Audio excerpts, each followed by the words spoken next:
See, it's like any slide which is kept in front of a projector light becomes reality in the screen. It appears as a reality in the screen. So if you want to change the scenes in the screen, going and scratching the screen will not work. Or trying to fight with the lights will not work.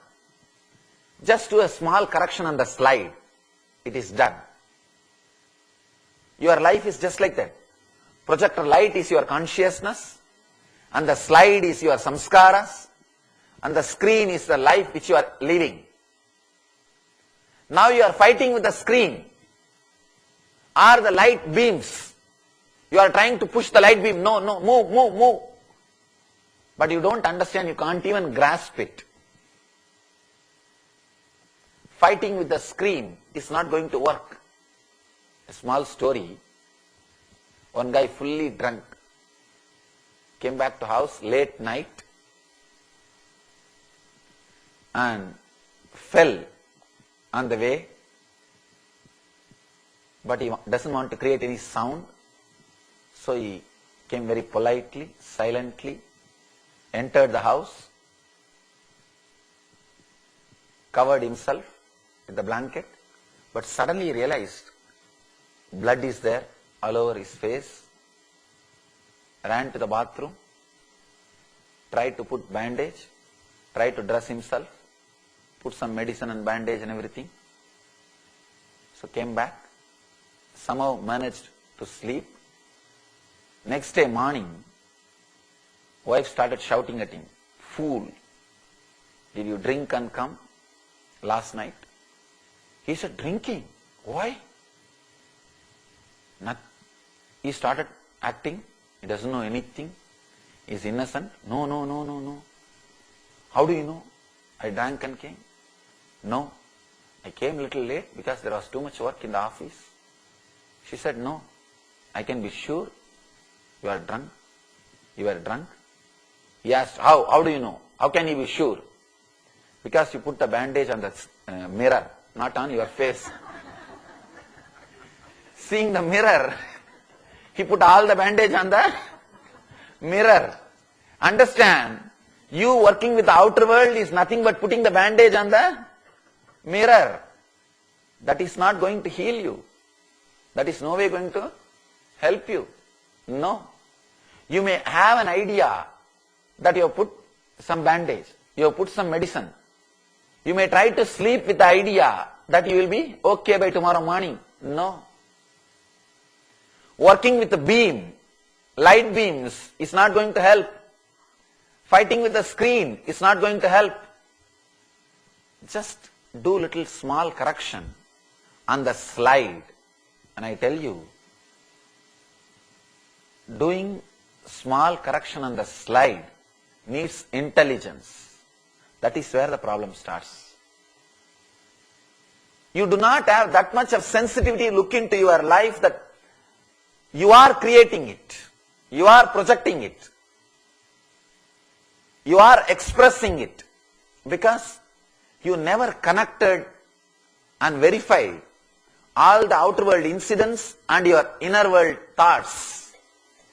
You neither gave that much time to yourself, connecting and seeing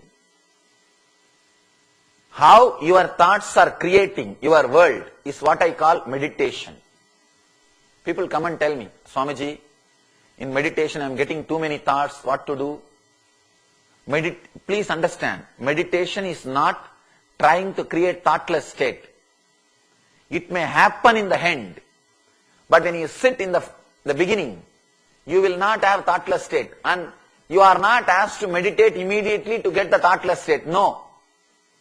Whenever I ask people to meditate, first thing I expect them to have is thoughts which creates intelligence, thoughts which creates clarity, and the thoughts which gives life solutions.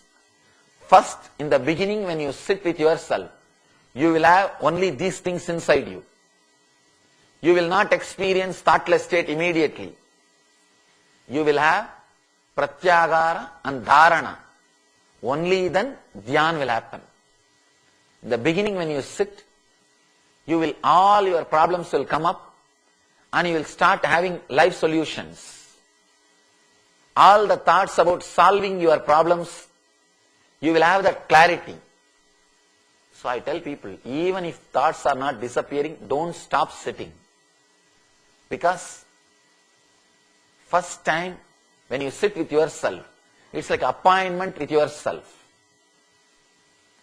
All the things which needs to settled, all the things which needs clarification, all those things will be happening inside you.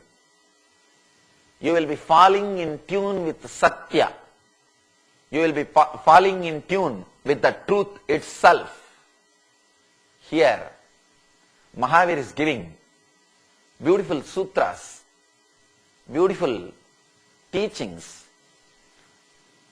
to measure some idea or some truth is Satya or not. Understand? He is not teaching you to speak truth. Because if you position yourself in Satya, if you are established in Satya, speaking truth will be an automatic thing. It will become a natural thing for you. If you are practicing just verbal Satya, please understand, that is not the ultimate Satya. If you are practicing only verbal Satya, any time you may escape from it. You may move away from it. Even the so-called Dharmaraja, who is considered to be a great Satyavan, means the Satya, established, great speaker of truth, has lied. A small story in Mahabharata, such a wonderful story. Mahabharata and Ramayana, the great epics of India, still world's longest poems. Mahabharata and Ramayana remains as world's longest poem still. Beautiful story in Mahabharata. To kill Dronacharya, you have to depress him mentally.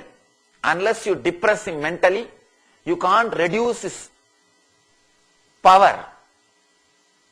If you put somebody in depression, they will have shoulder pain and they will not be able to handle their hands powerfully and they can be defeated.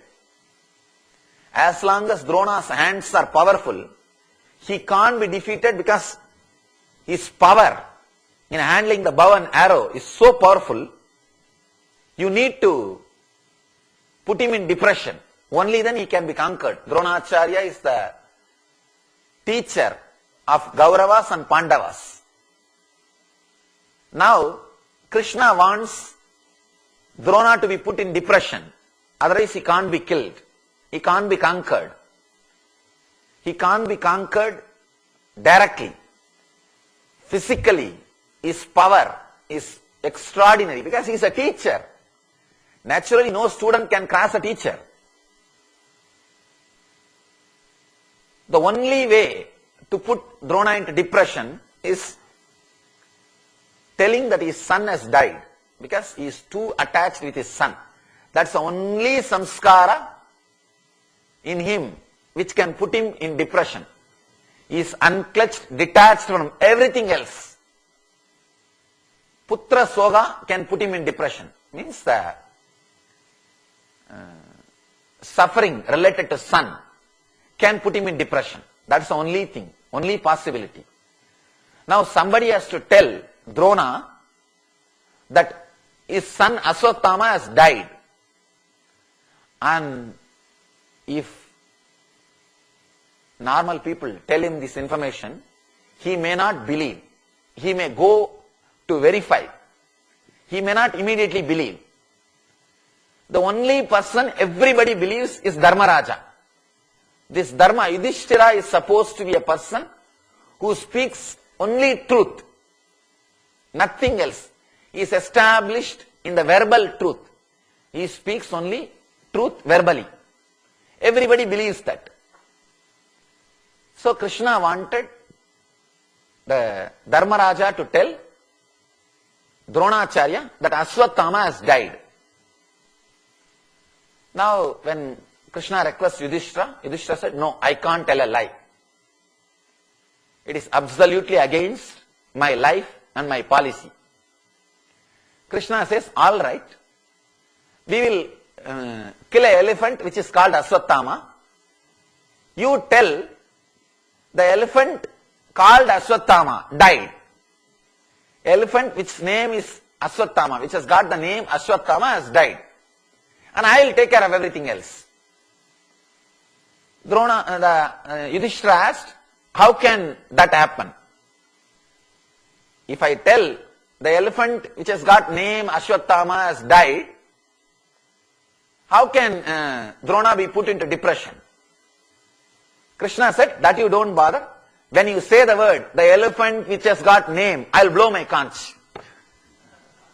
I'll create some noise. And Dronacharya will not be able to hear that word. He will hear only the word, Ashwatthama died. The moment he hears that word from you, he will not go for verification. He will take it for granted and 100% he will believe and he will fall in depression. We will kill him. Yudhishthira agreed. He said, okay, because I am not telling lie. But he may not tell a lie verbally. Verbal truth he has not grasped. But he can't be called anymore as a Satyavan. The moment he told this word, Ashwatthama Ada Kunjanaha, the elephant which has got the name Ashwatthama has died. The word, the elephant which is called that time as planned, Krishna blew his son, Kanch, Shanka, and Drona was not able to hear those words. Ashwatthama, the elephant called, those words Drona was not able to hear. And Drona heard only these two words, Ashwatthama died.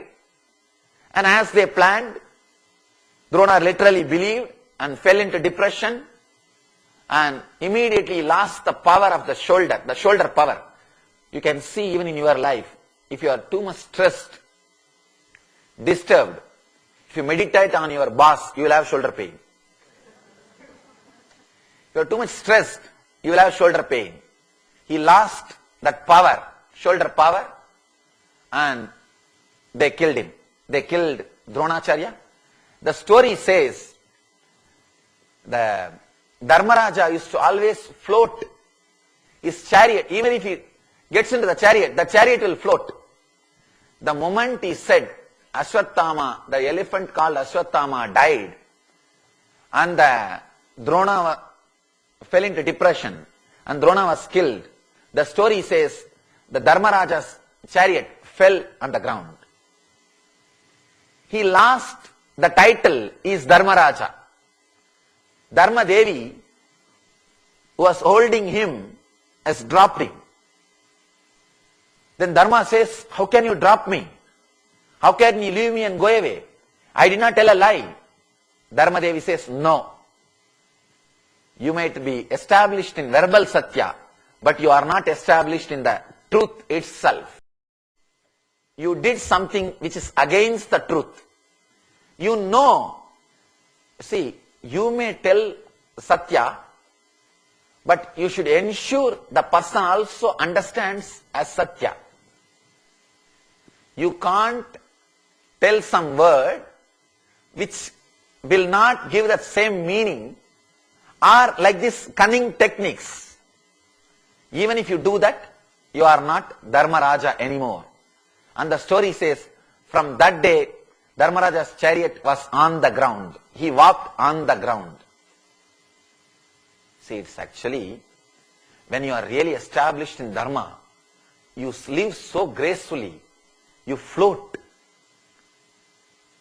When the story says he did not walk on the ground, I don't think he was flying. It's a metaphysical explanation that he was never touched by these worldly things.